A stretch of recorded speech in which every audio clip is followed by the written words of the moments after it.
자, 여러분 시작하겠습니다. 오늘은 제11주입니다. 11월 13일 월요일 수업입니다. 자, 오늘은 중국 연구에 대해서 설명하겠습니다. 자, 중국 연구 방법은 어떤가? 이것에 대해서 설명을 하겠습니다. 이 사진에 보시는 이 왼쪽에 나온 그림은 그 쪼우핑이라고 써 있는 그림은 그 쪼우핑에 관한 책을 쓴 진 오이라고 하는 스탠포드의 유명한 사회학자의 책 표지입니다. 저우핑은 산동성에 있는 작은 마을인데요. 1979년에 미국과 중국이 국교 정상화가 이루어지고 나서 1980년대에 미국의 이 국가안보실에 있었던 그 중국 지역 전문가 교수들이 미국 정부에 요청을 했어요. 어떤 요청을 했냐면 우리가 중국에 가서 필드 리서치를 할 수 있게 해달라. 현지 조사를 할 수 있게 해달라 그래서 그 요청을 미국 정부가 중국 정부에게 했어요. 그랬더니 중국 정부가 그 요청을 수용을 해서 학자들로 하여금 특별히 학자들만 허용을 해준 그 곳이 바로 이 쪼우핑이라는 지역입니다. 근데 여기는 이제 당시에 이제 산동성이니까 물론 이제 되게 잘 사는 뭐 농촌 마을이었는데 뭐 개혁 개방을 아직 시작하기도 전이니까 뭐 시작을 막 했을 때니까 별로 그렇게 잘 사는 건 아니었겠지만 그 당시로서는 중국 내에서 굉장히 잘 사는 농촌 마을 중에 하나였습니다. 그래서 여기만을 특별히 개방을 해서 많은 미국의 학자들이 여기 와서 이제 현지 조사를 수행한 것입니다. 특히 농촌 연구, 농업 연구, 뭐 농민 연구 이런 거를 하는 사람들이 대거 왔습니다. 그래서 이제 그 중에 한 사람이 바로 이제 미셸 옥센버그라고 하는 아주 이 당시에는 스탠포드 대학에 있다가 나중에는 미시간 대학으로 갔던 유명한 중국 연구의 대가도 바로 이제 여기를 이 프로젝트를 그 사람이 그 중국 그 관련 보좌관으로서 백악관에서 이 프로젝트를 실제로 시행을 했던 사람이고요. 그 사람이 중간에 이걸 그만두고 나서 그 사람의 제자인 진 오이라는 여자가 이걸 다시 했습니다. 오른쪽 사진은 가운데 있는 사람이 이제 굉장히 유명한 시카고 대학 역사학자고 중국 전문가인데요. 이분이 1980년대 말에 이제 이 쪼우핑에 가서 현지 조사를 수행을 하다가 나중에 뭐 20년인가 30년이 지나서 이제 자기 가족들과 함께 다시 거기를 방문했던 뭐 그런 사진입니다. 그래서 이것이 바로 미국에서 중국을 연구하는 데 있어서 현지를 실제로 현지에 가서 연구를 하게 되는 최초의 이런 그 지역 연구에 그래서 현지 조사 연구가 됐고요. 그 뒤로는 많은 미국 학자들이 이제 자유롭게 중국을 갈 수 있게 되었습니다. 근데 이렇게 이제 쪼우핑을 개방한 게 80년대인데 이 80년대에 한국 같은 경우는 아직도 수교가 안 되어 있었기 때문에 한국 사람들은 이제 아주 일반적인 경우에는 중국에 들어갈 수가 없었고요. 아주 특별한 경우에 용무가 있는 경우에는 홍콩을 통해서 이제 심천을 거쳐서 이제 들어갈 수 있었습니다. 그래서 우리는 중국에 1992년 한중수교 전까지는 중국에 들어갈 수가 없었습니다. 자, 우리가 말하는 지역 연구란 어떤 것인가? 이제 이 지역 연구라는 말은 미국의 정치학에서 나왔습니다. 미국 정치학에서 이런 지역 연구라는 분야를 만들게 된 것은 본격적으로 냉전 이후입니다. 1945년 이후에 냉전 시대가 이제 시작이 되니까 미국은 전략적으로 굉장히 그 자기에게 중요한 나라들에 대해서 많이 알아야 되는 그런 필요가 생겼습니다. 그래서 미국은 전 세계에서 절대 강자가 되고 나니까 전 세계의 많은 나라들이 어떤 나라인지, 어떻게 정치와 경제는 어떻게 진행되는지를 다 알고 싶어 했습니다. 그 중에서도 가장 시급하게 알고 싶어 했던 나라가 바로 자신의 적이었던 소련이었습니다. 그래서 당시 러시아를 당시는 소련이라고 했죠. 그래서 이 미국에서 비교 정치학이 출발된 계기가 바로 냉전 때문입니다. 그래서 비교 정치학이란 것은 미국 이외의 다른 국가들을 비교해서 연구하는 학문 분야입니다. 오늘날 비교 정치학은 미국 정치학에서 중요한 분야 중에 하나고 한국에서도 중요한 분야 중에 하나입니다. 자, 그래서 제일 먼저 비교 정치학에서 발달된 학문 분야, 그러니까 나라가 바로 소련입니다. 그래서 그것을 소련학이라고 합니다. 그래서 소련학에 대한 연구가 제일 먼저 진행이 됐고요. 그 다음에는 중국도 이제 사회주의였기 때문에 중국에 대한 연구도 진행이 됐고, 그 다음에는 라틴 아메리카에 있는 쿠바 같은 나라 또는 라틴 아메리카의 큐바처럼 이렇게 공산화될 가능성이 있는 나라들, 자기 집 뒷마당이지만 되게 불안한 나라들, 이런 나라들을 연구하기 시작했고요. 그 다음에 이제 유럽의 각국들, 그 다음에 아프리카, 아시아, 뭐 이런 나라들에 대해서 연구를 하기 시작했습니다. 자, 그래서 어떤 그 나라에 대한 연구를 한다고 부르기보다는 어떤 지역에 대해서 연구를 한다고 이제 부르기 시작했습니다. 그래서 그 동아시아면 동아시아, 라틴 아메리카면 라틴 아메리카, 유럽이면 유럽, 러시아면 러시아 이렇게 지역에 대해서 연구를 하는 것을 이제 지역 연구라고 이제 부르게 됐고 이것이 바로 비교 정치학에서 중요한 하부 분야로서 발전되게 되었습니다. 자, 이 지역 연구, 그러니까 이 지역 연구에서 가장 중요한 그 핵심 키워드는 바로 비교의 시각이라는 건데요. 이 비교의 시각이라는 것의 뜻을 지금부터 설명드리겠습니다. 자, 예를 들면 내가 이런 질문을 던졌다고 합시다. 필리핀은 가난한 나라인가? 자, 이 질문에 대해서 여러분은 어떻게 대답을 할까요? 필리핀은 가난한 나라일까요? 여기에 대한 정답은 없습니다. 필리핀은 한국에 비해서는 가난한 나라겠죠, 그죠? 그렇지만 가나에 비해서는 잘 사는 나라겠죠. 그러니까 필리핀이 가난한 나라인지 아닌지는 절대적으로 측정할 수 있는 게 아니고 다른 비교의 대상이 있어야 되겠죠. 그죠? 이렇게 비교를 하지 않으면 그 나라의 또는 그 사례의 속성을 제대로 알 수가 없다는 것입니다. 그래서 우리가 예를 들면 중국은 권위주의인가? 그리고 중국의 권위주의는 뭐 얼마나 강력한 권위주의인가? 이런 것들을 또 중국 자체만 가지고는 안 되고 중국을 항상 다른 나라와 비교를 해봐야지만 알 수가 있습니다. 구체적으로 비교를 그럼 어떻게 하느냐? 다음에 네 가지 방법을 예를 들 수가 있는데요. 첫 번째는 국가 간 비교를 하는 것입니다. 중국은 주로 중국처럼 인구 규모가 크고 개발도상국인 인도와 브라질, 러시아와 이렇게 많이 비교를 합니다.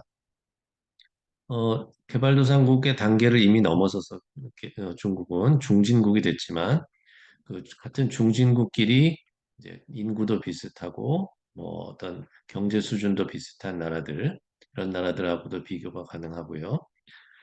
예를 들면 한국 같은 경우는 가장 많이 비교하는 나라가 대만이죠. 규모도 비슷하고 경제 수준도 비슷하고 그래서 이렇게 국가와 국가를 비교하는 것을 국가 간 비교라고 합니다. 그리고 특히 두 번째는 국가 내 지역 간 비교인데요.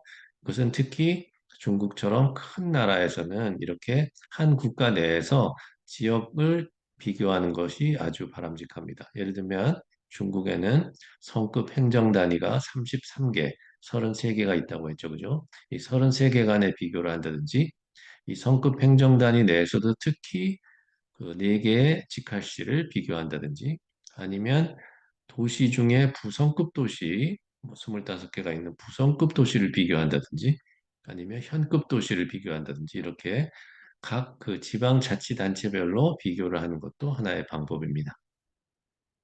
세 번째는 한 국가 내에서 예를 들면 업종별로 비교를 하는 것입니다. 예를 들면 반도체 산업의 경우에는 어떤가? 또 철강 산업에 대해서는 어떤가 이렇게 한 나라의 경제에서 이제 업종이 있을 것입니다. 즉 분야가 이제 경제 그 산업 분야가 있을 텐데 이 산업 분야별로 예를 들면 중국 경제는 지금 성장률이 높은가 뭐 이런 문제를 던졌을 때 어떤 산업에서는 성장률이 높고 어떤 산업에서는 성장률이 낮겠죠. 예를 들면 철강 산업에서는 성장률이 높고 반도체 산업에서는 성장률이 낮다. 그럼 왜 이런 편차를 보이는가? 뭐 이런 연구를 할 수가 있겠죠. 이렇게 산업 그 분야별로 비교를 하는 경우도 있습니다. 그리고 마지막으로는 한 나라 안에서, 즉 중국 안에서 시간대별로 비교를 하는 경우도 있습니다. 예를 들면 1980년대의 중국과 1990년대의 중국을 비교할 수가 있겠습니다. 또 그것과 함께 2000년대 중국을 비교할 수도 있을 것이고요. 이렇게 한 나라 안에서 시간대별로 이제 비교를 하는 경우도 있겠습니다. 자, 이 지역 연구에는 이제 비교의 시각이라는 가장 핵심적인 그 개념을 우리가 이해했는데요.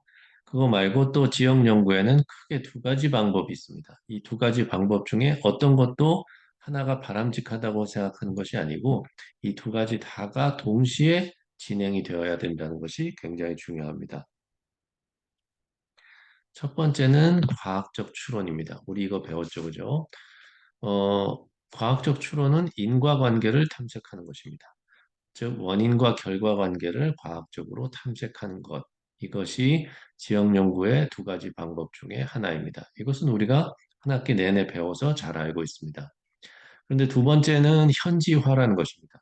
현지화라는 것은 뭐냐면 우리가 중국을 알려면 중국에도 가봐야 되고 중국 말도 배워봐야 되고 중국 음식도 먹어봐야 되고 중국의 문화도 이해해야 되고 중국 사람들과 대화도 해봐야 되고 뭐 이렇게 중국을 알아야 되는 그런 것이 있겠죠. 그죠? 그것을 바로 현지화라고 합니다. 지역 연구에서는 과학적 추론만으로는 그 지역에 대해서 그 나라에 대해서 잘 알 수가 없다고 주장하고 있습니다. 즉 다른 나라를 이해하려면 데이터나 뭐 어떤 자료라든지 뭐 이론이라든지 개념으로만 이해할 수 있는 게 아니고 그 나라에 직접 가서 현지 상황을 잘 이해해야지만이 그 나라를 잘 이해할 수 있다고 보는 것입니다. 그래서 지역 연구에서는 과학적 추론과 현지화 둘 다 50대 50의 비중으로 중요하다고 보고 있습니다. 여러분들이 만약에 중국에 대해서 공부를 한다 그러면 결코 책이나 데이터 또는 자료로만 중국을 이해할 수 없습니다. 만약 직접 가보지 않는다면 어떤 맥락에서 이러한 정부가 이러한 정책을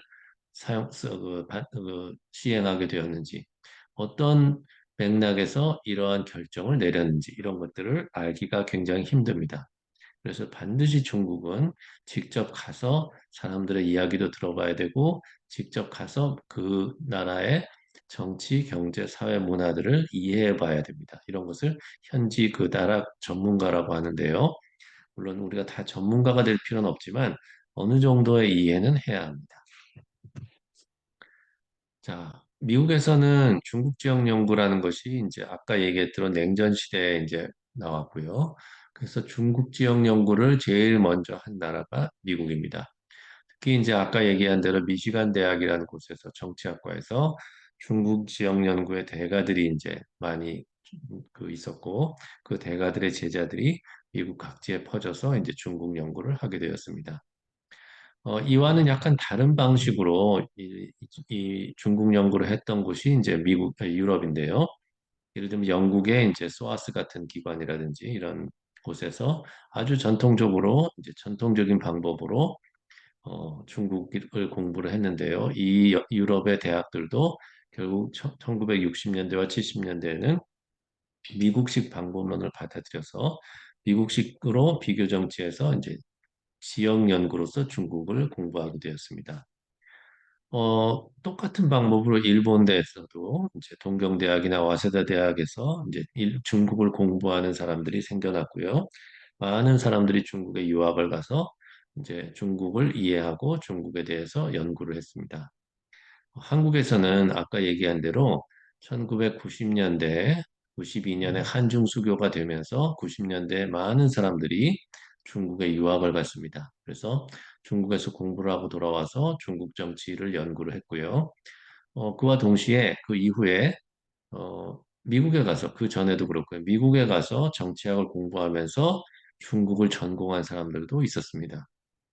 그런데 80년대 유학을 갔던 사람들은 아까 말한 대로 중국에 갈 수가 없어서 홍콩을 통해서 중국 자료를 뭐 수집하는 정도로 이제 그쳤고요. 90년대나 2000년대에 미국을 유학했던 사람들은 한국 사람들은 운 좋게도 중국에 직접 가서 현지 조사를 할 수 있게 되었습니다.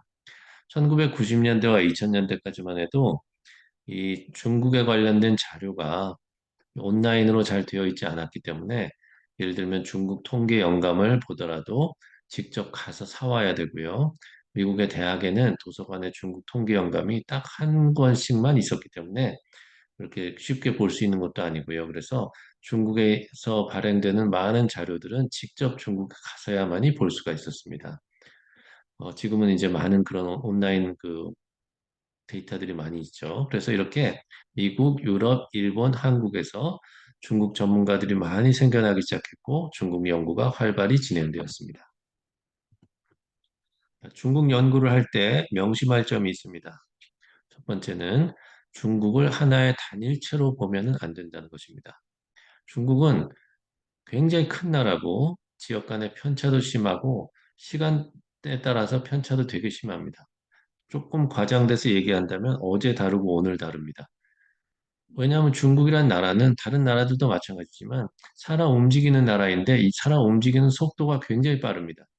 지난 30년, 40년간의 경제 발전과 사회의 변동과 뭐 이런 것들을 생각해 보면은 굉장히 빠른 속도로 변한 나라입니다. 물론 이제 이처럼 빠른 속도로 변한 나라가 또 하나가 있는데 거기가 한국이죠.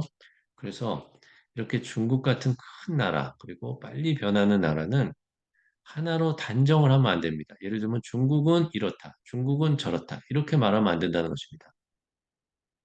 예를 들면 중국은 패권국이 될 것이다. 이렇게 말하는 사람은 중국 공부를 제대로 잘 안 한 사람입니다. 예를 들면 중국은 뭐 경제적으로는 패권국이 될 수 있지만 문화적으로는 패권국이 될 수 없다. 이렇게 편차를 두고 조건을 두고 이야기하는 사람들이 훨씬 더 세련된 사람들입니다. 그렇게 그 중국을 하나로 보면 안 됩니다. 예를 들면 중국에는 중국 음식은 맛있다. 이렇게 단정해서는 안 됩니다. 중국의 어떤 음식은 맛있고 어떤 음식은 맛없겠죠, 그죠? 예를 들면 중국 사람들은 잘생겼다. 이렇게 단정지어서 얘기할 수 없습니다. 어떤 중국 사람들은 잘생겼고 어떤 중국 사람들은 잘생기지 않았죠, 그죠? 이렇게 중국을 하나로 단정지어서 얘기하면 절대 안 된다는 것입니다. 만약 그렇게 단정지어서 얘기하는 사람이 있다면 그 사람은 공부를 잘 안 한 사람입니다. 두 번째, 중국을 너무 사랑하지도 말고 또 중국을 너무 미워하지도 말아야 된다. 이런 것입니다. 중국을 너무 사랑하면 중국 연구를 할 수가 없습니다. 근데 반대로 중국을 너무 미워하면 중국 연구를 할 수가 없겠죠. 그죠? 나는 중국이 너무 싫다. 나는 중국의 모든 것이 싫다. 이러면 중국 공부를 할 수가 없겠죠. 반대로 난 중국이 너무 좋다. 그러면 객관적으로 중국을 연구를 할 수가 없겠죠. 그래서 사랑하지도 말고 미워하지도 말고 무감각해져야 됩니다. 세 번째는 중국 전문가가 되려는 압박에서 벗어나야 합니다. 여러분들이 중국 공부를 하다 보면 중국을 많이 이해를 하게 되면 와, 나만큼 중국을 잘 아는 사람이 있을까? 내가 중국에도 굉장히 많이 가봤고 그 중국 관련 연구를 굉장히 많이 해봤기 때문에 중국 정부에서 이런 발표를 하면 아, 저건 이런 거겠구나라고 생각을 하는데 그러다 보면은 내가 중국 전문가가 되었기 때문에 중국을 많이 알아야 된다는 압박 속에서 이제 시달리게 됩니다. 그럴 필요가 전혀 없습니다. 여러분들은 중국 공부를 한다고 해서 중국 전문가가 될 필요가 전혀 없습니다. 과거에는 중국을 공부한다고 하면 꼭 이제 과거에 이제 18세기 이제 유럽에서 백과사전 학파라는 게 있었는데 이 세상의 모든 걸 많이 알면 알수록 좋다고 하는 그런 시대가 있었습니다. 그런데 지금은 많이 알 필요가 없습니다. 뭐 우리보다 기계가 더 많이 알고 인공지능이 더 많이 알고 또 우리가 많이 못 알더라도 뭐 집단 지성을 이용해서 또는 뭐 기계를 이용해서 지식은 얼마든지 확보할 수가 있습니다. 그래서 우리가 중국에 대해서 뭐 보통 중국 전문가다 그러면 사람들이 자기한테 물어보겠죠. 요새 중국의 경제는 어떠냐? 요새 중국의 외교는 어떠냐? 이럴 때 대답을 잘 해야 되지 않을까라고 하는 강박관념에 시달리게 되는데 여러분들은 그럴 필요가 전혀 없습니다. 중국 전문가라고 해서 중국의 모든 것을 다 안다고 하는 사람이 있다면 그 사람은 사기꾼이겠죠. 거짓말이겠죠. 그죠? 어떻게 중국에 대해서 모든 것을 다 알 수 있겠습니까? 심지어는 중국인들도 중국을 잘 모릅니다. 우리가 한국인이라고 해서 여러분들이 한국을 잘 아나요? 어떤 중국인은 한국인보다 한국 사람을 한국을 더 잘 압니다. 그래서 여러분들 중국을 모든 것을 살아야 된다. 이렇게 생각할 필요가 전혀 없습니다. 내 분야만 잘 알면 됩니다. 마지막으로 중국의 미래를 예측할 때는 뭐뭐뭐에 달려 있다라고 대답을 하면 됩니다. 예를 들면 아까 내가 예를 들었듯이 중국이 패권국이 될 것인가? 그것은 어떤 분야에서 패권국인지에 달려 있다. 이렇게 대답하면 됩니다. 즉, 경제 분야에서는 패권국이 될 확률이 있지만 문화 분야에서는 패권국이 될 확률이 적다. 이렇게 조건을 달아서 대답하는 것이 가장 잘 훈련된 사람 학자의 대답입니다. 그렇지 않고 중국은 패권국이 될 것이냐라고 물어봤는데 그렇다, 아니다라고 대답한다면 학문적으로 훈련받지 못한 사람의 대답입니다. 이렇게 지역 연구를 공부하는 이제 이런 체계를 만든 게 이제 미국의 정치학자들인데요. 이렇게 미국의 정치학자들이 지역 연구를 학생들에게 가르칠 때 강조하는 것이 바로 이런 네 가지의 명시 발전들이라고 할 수가 있겠습니다. 자, 우리가 오늘날 한국에서 학부 수업에서 중국 정치를 공부한다, 중국 경제를 공부한다고 할 때 다음에 네 가지의 연구 과제를 주로 탐색을 합니다. 첫째, 중국은 어떻게 해서 경제 발전에 성공했나? 주로 이제 개혁 개방의 과정을 이제 분석하는 것입니다. 이 개혁 개방의 과정 혹은 그 전 개혁 개방 이전 1978년 이전의 역사에 대해서 많은 시간을 할애해서 저는 가르칩니다. 왜냐하면 개혁 개방 이전의 역사를 알아야지 개혁 개방 이후에 사회가 어떻게 변했나를 알 수가 있기 때문입니다. 어쨌든 오늘날 중국은 개혁 개방 이후에 약 30년간 초고도 성장을 해서 세계에서 유례 없는 경제 성공을 했습니다. 그래서 이것이 왜 이렇게 되었는가를 먼저 탐구를 합니다. 두 번째, 이렇게 오랜 동안 경제 발전에 성공했음에도 불구하고 어떻게 중국은 오랫동안 권위주의 체제를 유지할 수 있나? 왜 중국에서는 민주화 운동이 안 일어나는가? 왜 중국의 공산당 일당 지배는 여전히 유지되고 있는가? 이것이 또 중요한 탐구 주제 중에 하나입니다. 세 번째, 중국은 패권국이 될 것인가? 그렇다면 만약 패권국이 된다면 어떤 패권국이 될 것인가? 이것도 이제 우리가 미중 패권 경쟁 시대의 중요한 연구 주제이겠죠, 당연히. 다음에 마지막으로 그러면 한국은 중국과 어떻게 지내야 되는가? 당연히 잘 지내야 되겠죠, 그죠?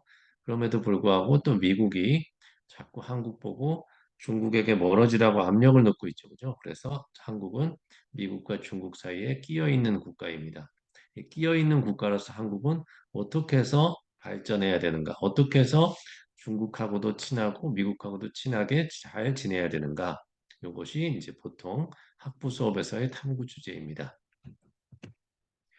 그럼 한국의 대학원 수업에서는 주로 어떤 주제를 탐구하냐면, 예를 들면 정치 엘리트 연구는 아직도 중요합니다.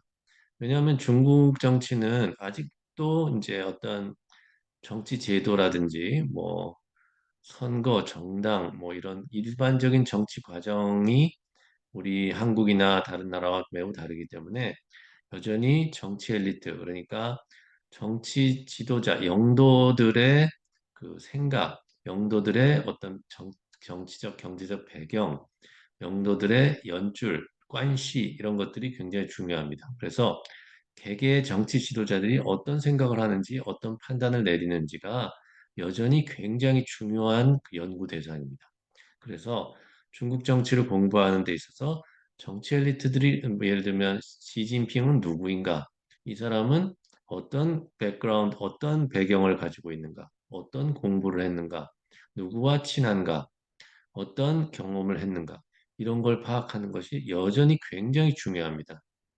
이것은 아까도 얘기했듯이 정치 과정이 민주주의가 아닌 경우에 이런 정치 엘리트 연구가 여전히 굉장히 중요합니다. 그래서 여러분들이 중국 정치를 공부할 때는 정치 엘리트들의 성향이나 어떤 뭐 살아온 역사라든지 이런 것들을 잘 알고 있어야 됩니다. 지금 시진핑이 집권 3기가 되면서 정치 지도부가 이제 다 교체됐고요. 정치국 상무위원들도 새롭게 들어왔고 정치국원들 25명도 다 새롭게 들어왔죠. 그죠?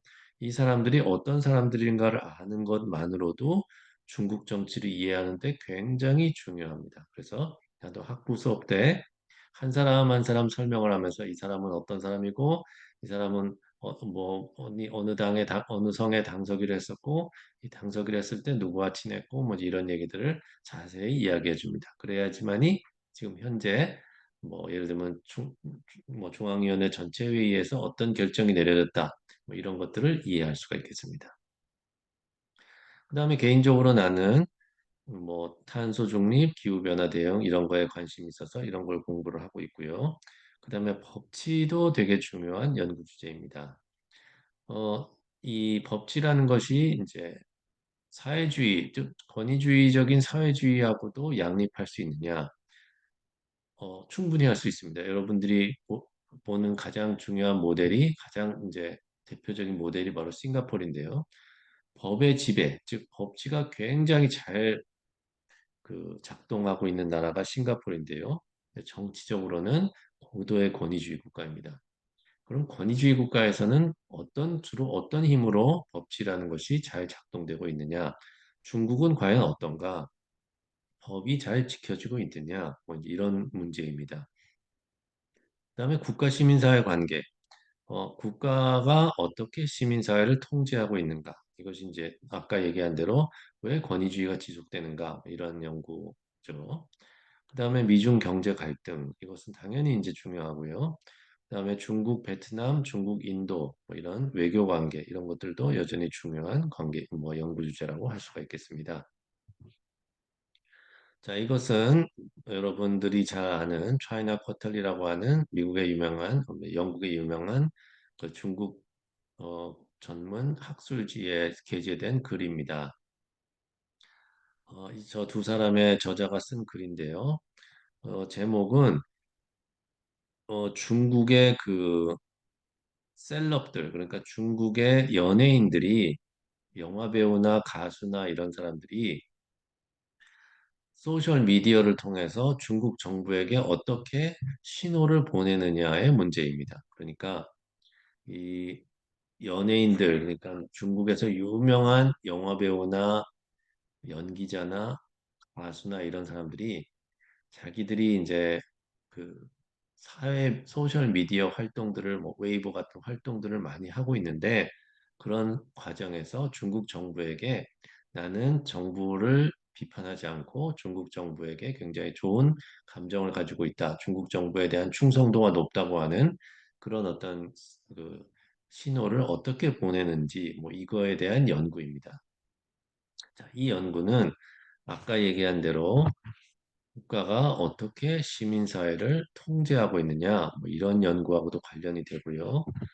어떻게 권위주의 체제를 유지하고 있느냐, 이런 연구와도 관련이 됩니다. 그러니까 과거처럼 이렇게 이제 이런 권위주의 체제 유지에 대한 뭐 어떤 가설을 세우고 이런 것이 아니고 이렇게 새로운 연구 주제를 잡아서 연구를 하되 그 연구가 결국은 굉장히 중요한 문제, 어떻게 권위주의가 유지되고 있느냐를 간접적으로 보여주는 이런 연구가 굉장히 바람직한 연구라고 할 수가 있겠습니다.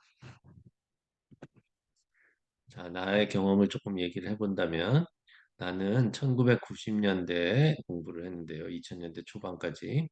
1990년대에는 세계화라는 것이 이제 가장 중요한 연구 주제였었습니다. 왜냐하면 그 당시에 이제 냉전이 해체되고 동유럽과 소련이 멸망하면서 이제 진정으로 세계가 다 경제가 통합이 되었습니다. 그래서 경제의 세계화가 급속도로 진행되고 있던 시점이었습니다. 그래서 많은 정치학자들이 세계화에 대해서 공부를 했습니다. 그중에서도 특히 나는 경제의 세계화와 환경의 세계화는 어떤 관계가 있을까? 요거에 관심을 가졌습니다. 뭐 다른 사람들은 다른 관심사가 있었겠죠. 그죠? 경제의 세계화와 문화의 세계화는 어떤 관련이 있을까? 예를 들면 우리가 경제를 많이 개방하면, 즉 외국하고 무역을 많이 하고 외국의 투자를 많이 받으면 우리의 문화가 외국 문화처럼 바뀔까? 문화도 세계화가 될까? 아니면 문화는 이제 바뀌지 않으려고 되게 저항을 할까? 뭐 이런 연구겠죠, 그죠? 이렇게 해서 나는 경제와 환경의 세계화 간의 관계에 관심을 가졌습니다. 그래서 경제가 개방이 되면 즉 개발도상국의 경제에서 그 외국과 무역을 많이 하고 또 외국의 투자도 많이 받으면 환경 제도가 잘 만들어질까? 그리고 실제 환경의 질이 높아질까? 뭐 이런 것이 이제 나의 연구 주제였습니다. 그리고 중국을 사례로 잡은 이유는 당시에 개발도상국 중에서 경제 개방도가 가장 높은 나라가 당연히 중국이었기 때문에 이런 연구 문제를 던졌는데 중국을 공부를 안 하고 다른 나라를 사례로 잡았다. 이러면 그 논문은 통과될 수가 없습니다. 너 왜 이런 연구를 경제 개방이 환경에 미치는 영향을 하면서 경제 개방도가 가장 높은 중국을 공부하지 않았느냐? 이것은 정당화할 수가 없습니다. 그래서 당연히 이제 중국을 하게 됐습니다. 자, 기존 연구는 종속 변수가 대부분 실제 환경의 질입니다. 그래서 무역을 하면 개발도상국이 무역을 하면 환경의 질이 나빠진다, 좋아진다. 뭐 이런 연구를 했는데 나는 환경의 제도화의 수준, 즉 환경의 법이 만들어지고 환경 정책이 만들어지고 환경 기준이 만들어지고 이런 과정들에게 어떤 긍정적인 혹은 부정적인 영향을 미치느냐. 이것이 내 연구입니다. 그래서 기존 연구와 다르다는 것을 보여주었습니다. 그 다음에 또 기존 연구에서는 중국을 사례로 한 연구가 그때까지는 거의 없었습니다. 그렇기 때문에 이제 이렇게 내가 왜 이런 기존 연구와 다른지를 잘 증명을 했습니다. 자, 박사 논문에서 세 가지 방식으로 비교를 했는데요. 첫 번째는 중국 내에서 시간대별로 비교를 해본 것입니다. 제1시기와 제2시기, 제3시기로 나누어서 1, 2, 3으로 갈수록 경제 개방도가 높아지는데 이렇게 시간이 지남에 따라서 즉 경제 개방도가 높아짐에 따라서 환경 제도화의 수준이 높아진다는 것을 이제 구체적으로 보여주었고요. 두 번째는 중국 내 두 도시를 잡아서 두 도시 간의 그 경제 개방도의 차이가 어떻게 해서 환경 제도화의 차이를 가져오는지를 보여주었습니다. 세 번째는 나라와 나라를 비교한 것인데요. 중국과 인도를 비교했습니다. 여러분도 알다시피 중국이 1978년에 개혁 개방을 하면서 이제 경제를 개방을 했는데 인도는 수입 대체 산업화를 하고 있다가 1991년이 되어서야 경제를 개방했습니다. 그래서 중국보다 개방도가 훨씬 낮았기 때문에 중요한 비교 대상이 될 수가 있었습니다. 이렇게 세 가지 방식으로 비교를 하는 논문을 작성했습니다. 특히 이제 도시와 도시를 비교하는 부분에서는 우리가 배웠던 방법을 사용했습니다. 그것은 최대한 비슷한 두 사례를 비교를 해보는 것입니다. 사실 여러분들이 중국의 어떤 성의 이제 을 보면 많은 도시들이 있는데 비슷비슷한 도시들이 많습니다. 그런데 그 비슷비슷한 도시들 중에 여러분들의 독립 변수가 될 가능성이 있는 그 독립 변수의 값이 비슷한 두 사례를 쉽게 찾을 수가 있고 또 독립 변수의 그 값이 다른 변수를 두 사례를 찾을 수가 있는데 여러분들이 독립 변수의 가될 가능성이 있는 변수의 값이 다 비슷한데 하나만 딱 다른 경우 즉 여러분들의 독립 변수의 값이 다른 경우 이런 것이 바로 최대한 비슷한 두 사례에 대한 비교입니다. 나의 경우는 연형성에 있는 두 도시를 이제 비교를 했는데요. 이 두 도시가 경제 발전의 수준도 비슷하고 지리적인 위치도 비슷하고 산업 구조도 비슷하고 모든 것이 다 비슷한데 경제 개방도만 달랐습니다. 그래서 이 경제 개방도가 달랐기 때문에 이 두 도시의 환경 제도화의 수준이 달랐다. 이렇게 이제 주장을 하게 될 수 있었던 것입니다. 중국 정치를 공부하는 데 있어서 양적 연구도 물론 당연히 가능합니다. 저는 개인적으로 양적 연구의 가치를 별로 크게 보고 있지 않습니다. 특히 중국에 있어서는. 만약 이게 중국이 아니라면 뭐 미국 정치다, 뭐 한국 정치다 이러면은 나는 양적 연구가 얼마든지 의미 있다고 생각하는데요. 내가 이해하는 중국 정치는 결코 양적으로 통계학적으로 밝혀낼 수 있는 정치적 현상이 아닙니다. 이것은 질적으로 분석해야만 그 맥락을 파악을 해야만이 올바르게 이해할 수 있는 현상입니다. 그것은 왜 그런가? 저는 답이 없습니다. 제 답은 그것은 중국이기 때문입니다. 라고 얘기할 수밖에 없습니다. 중국만이 가지고 있는 특성입니다. 이것은 굉장히 비과학적인 대답이죠. 제가 지금 얘기하고 있는 것은 학자로서 이런 말은 해서는 안 되는 거지만 오랜 동안 공부를 하면서 깨달은 것이 이제 제가 이렇게 생각을 한 것인데 이것은 제 개인적인 생각일 뿐입니다. 여러분들은 얼마든지 양적 연구를 해야 되고 또 하는 것이 바람직합니다. 자, 오늘날 여러분들이 성급 연구를 한다. 즉, 성간 비교를 한다 그러면 33개 성급 행정 부서의 행정기관의 데이터는 충분히 있습니다. 그래서 성과 성을 비교를 할 수 있는 것은 얼마든지 가능합니다. 그리고 아까도 얘기한 부성급 도시, 우리가 대표적으로 알고 있는 부성급 도시들이 다 있죠. 이 부성급 도시들의 데이터도 약간 떨어지지만 얼마든지 확보할 수 있습니다. 그런데 직급 도시 이하로 내려가면 데이터가 좀 불안전합니다. 그리고 데이터를 구하는데도 조금 힘들고요. 그렇지만 가능은 합니다. 그래서 여러분들이 기존 연구들을 보면은 성간 비교는 굉장히 많이 되어 있습니다. 그런데 부성급 도시만으로 내려가도 잘 연구가 별로 없습니다. 그러니까 여러분들이 만약 부성급 도시들을 대상으로 연구 비교를 한다. 이러면은 굉장히 좋은 연구 성과를 가지고 있을 수 있습니다. 자, 여기 우리 중국 학생들도 많은데 부성급 도시들을 이 어떤 도시들인지 여러분들 다 파악할 수 있나요? 어, 뭐 당연히 알겠지만 여러분들 뭐 부성급 도시가 뭔지를 이제 인터넷에서 찾아보시고 이 도시들을 그러니까 대부분 다 성도일 경우가 많습니다. 성의 행정 수도일 경우가 많습니다. 그리고 몇몇 뭐 서안이라든지 몇몇 도시를 제외하고는 부성급 도시들이 대개 다 또 해안 도시들입니다. 그래서 이렇게 이제 통제된 어떤 그 지리적인 위치가 통제된 상태에서 이 부성급 도시의 데이터를 가지고 양적 연구를 하는 것이 굉장히 바람직하다고 할 수 있습니다. 중국 내에서 설문조사라는 것은 굉장히 까다롭습니다. 민정부, 그러니까 우리로 치면은 행정자치부죠. 민정부의 허가를 받아야 되고요. 그리고 굉장히 그 절차들이 되게 까다롭고 그러기 때문에 중국 내에서 설문조사를 하는 것이 좀 쉽지가 않고요. 오히려 여러분들은 한국에 있기 때문에 한국 내에서 설문조사를 하는 것이 훨씬 더 바람직하고 훨씬 더 쉽습니다. 예를 들면 우리 여기 연세대학교 미래 캠퍼스에도 많은 중국 학생들이 있습니다. 이 학생들을 대상으로 설문을 해도 되고요.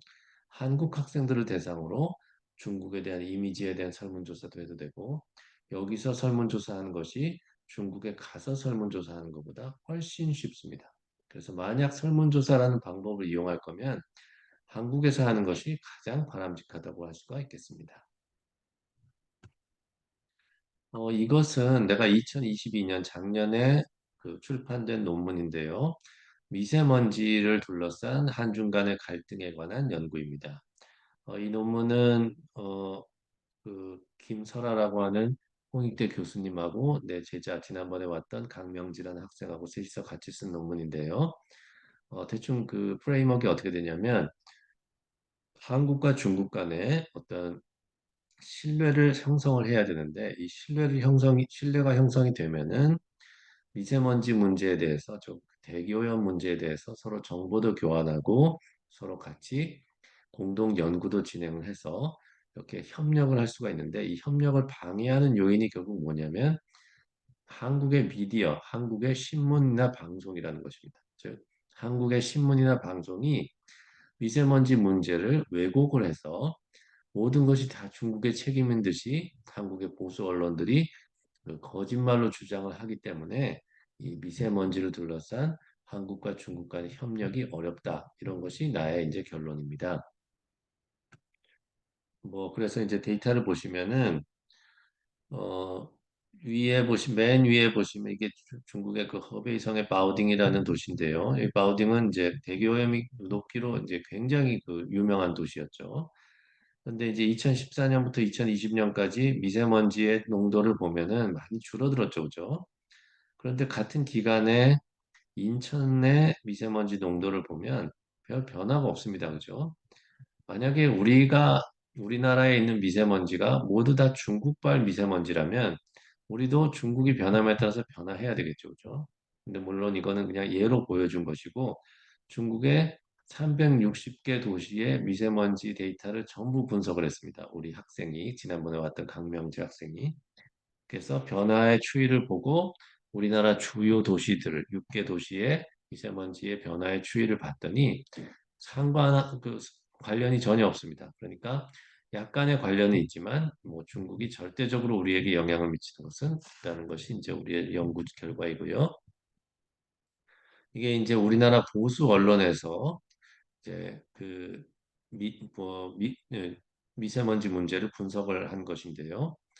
무조건 중국의 책임이다라고 대답한 것은 그런 식으로 분석한 기사들이 91%입니다. 그리고 뭐 우리나라의 책임이거나 그 상호 둘 다 책임이 있다 이렇게 분석한 기사들도 있고 그다음에 우리나라 정부를 비판한 기사 뭐 아니, 상대방 정부를 비판하는 기사, 상대방 정부를 옹호하는 기사 뭐 이렇게 있는데 우리나라 보수 언론들은 대부분 다 아예 미세먼지 앞에다 중국발이라는 말을 붙여가지고 모든 미세먼지 문제가 다 중국 때문에 일어난 문제인 것처럼 사실을 왜곡하고 있다는 뜻입니다. 이렇기 때문에 사실 협력이 되기가 굉장히 힘들다라고 하는 그런 연구를 진행한 적이 있습니다. 여러분들도 이런 식으로 한국과 중국 간의 뭐 환경 협력이라든지 이런 거에 관심이 있다면 이런 연구를 진행해 봐도 좋을 것 같습니다. 자, 내가 만약에 한국에서 공부하는 유학생이라면 나는 중국 학생이다. 나는 우즈베키스탄 학생이다. 나는 러시아 학생이다. 나는 미국 학생이다. 어떤 중국 연구를 할까요? 예를 들면 내가 러시아 학생이다 그러면 러시아의 입장에서 본 한중 관계 연구, 러시아 국익의 관점에서 한중 관계는 어때야 되는가? 그리고 러시아의 미디어에서는 한국과 중국 간의 관계를 어떻게 설명하는가, 어떻게 프레임하는가, 뭐 이런 연구는 굉장히 독보적인 연구겠죠, 그죠? 만약에 내가 지금 한국에 와서 유학을 하고 있는 사람이다, 러시아 학생이다 그러면 나는 러시아 사람이니까 러시아 말도 잘하고 러시아에 대해서 잘 알고 한국에 유학하고 있으니까 한국도 잘 알고있다. 그 상태에서 내가 중국에 공부를 하거나 한중 관계에 대한 러시아적인 시각에서 공부를 한다면 이거는 아무나 할 수 있는 연구가 아니겠죠, 그죠? 그래서 굉장히 가치 있는 연구가 될 가능성이 높습니다. 두 번째는 한중 관계, 즉 한국과 중국과의 관계, 그리고 한국과 우즈베키스탄 관계를 비교하는 연구입니다. 예를 들면 내가 우즈베키스탄 사람이다 그러면 한국과 우즈베키스탄 간의 관계, 어떤 예를 들면 경제 관계, 경제적 상호 의존의 정도와 한국과 중국 간의 경제적 상호 의존의 정도를 비교했어요. 그중에 한국과 중국 간의 경제적 상호 의존의 정도가 높다면 왜 우즈베키스탄과 한국과의 관계보다 높을까? 뭐 이런 연구를 할 수가 있겠죠. 또 한국 사람들의 중국에 대한 이미지, 한국 사람들의 우즈베키스탄에 대한 이미지 이런 걸 비교해서 왜 한쪽이 높을까? 왜 한쪽이 낮을까? 이런 연구를 하는 것도 여러분들이 굉장히 잘할 수 있는 연구이겠죠. 뭐 일본의 후쿠시마 오염수 방류에 대한 한국과 중국의 미디어 텍스트 비교. 예를 들면 여러분이 중국 사람이라면 일본이 후쿠시마 오염수를 방류를 한 것에 대해서 중국 신문에서는 어떻게 보도하는지, 그리고 한국 신문에서는 어떻게 보도하는지 이것들을 비교해 보는 연구 이런 것들도 가능할 것입니다. 자, 결론입니다. 여러분들이 중국을 공부하는 데 있어서는 나의 장래 직업에서 중국 연구가 나한테 중요한가? 왜 중요한가? 이것을 계속 생각을 해봐야 됩니다. 나는 장래에 어떤 일을 할 건데, 그래서 이런 일을 하려면 나는 중국 연구가 굉장히 중요하다. 뭐 이런 생각을 여러분들이 할 수 있어야 됩니다. 별로 중요하지 않다 그러면 중국 연구를 할 필요가 없습니다. 그리고 아까 얘기한 대로 내가 만약 러시아인이다 그러면 러시아인으로서 중국을 연구하면 어떤 장점이 있는가? 이런 것도 생각을 해봐야 됩니다. 나 같은 경우에는 미국에서 한국인으로서 중국 연구를 했습니다. 미국에서 다 미국 사람들입니다. 내 동료들은 다 중국 공부를 한 사람들은 다 미국 사람들인데 나만 한국 사람이었습니다. 내가 가지고 있는 장점이 있었을 것입니다. 분명히 한국 사람들은 미국 사람들이 도저히 이해하지 못하는 중국을 이해할 수 있습니다.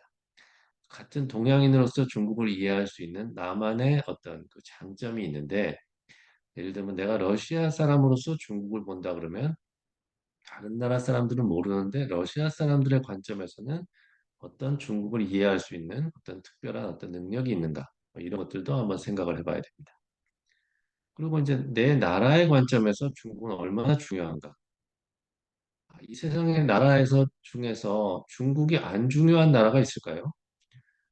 어, 예를 들면 한국, 뭐 한국에서 제일 중요한 나라는 중국과 미국이겠죠. 한국한테 제일 중요한 나라는 북한, 북한한테 제일 중요한 나라는 중국과 러시아, 그 중에서도 중국이겠죠.